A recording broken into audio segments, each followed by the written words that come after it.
विशाल पाटील यांनी खानापूर मतदारसंघात सुहास बाबर यांना पाठिंबा दिला। मात्र आता ते महाविकास आघाडीची ऑफर दिल्याचे सांगत आहेत। ती ऑफर देखील बाबर यांनी आता धुडकावली आहे। हा मतदारसंघ आता काँग्रेसने लढवावा अशी मागणी पक्षश्रेष्ठींकडे करणार असल्याची माहिती शिवसेना उभाटाचे जिल्हाप्रमुख संजय विभूते यांनी दिली आहे। दरम्यान शिवसेना उभाटा गटाची जिल्ह्यातील 8ही विधानसभा मतदारसंघात निवडणूक लढवण्याची तयारी सुरू असल्याचेही विभूते यांनी स्पष्ट केले।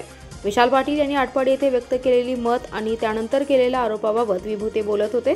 विभूते म्हणाले, खासदार विशाल पाटील यांनी मताचा अनादर केलाय। निवडणुकीत विशाल पाटील यांना मतदारांनी भाजपला विरोध म्हणून मतदान केले। अपक्ष खासदार म्हणून काँग्रेसला पाठिंबा देऊन ते महाविकास आघाडीचा घटक झाले।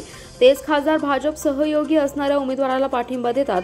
हा त्यांना मतदान करणाऱ्या दलित मुस्लिम बहुजनांच्या मतांचा अनादर असल्याचा आरोप विभूते यांनी यावेळी केलाय। विशाल पाटील यांचे विमान दिल्लीला व्यवस्थित लँड करणाऱ्या त्यांच्या पायलटला म्हणजे विश्वजित कदम यांना अडचणीत आणण्याचं षडयंत्र रचत असल्याची आम्हाला शंका आहे।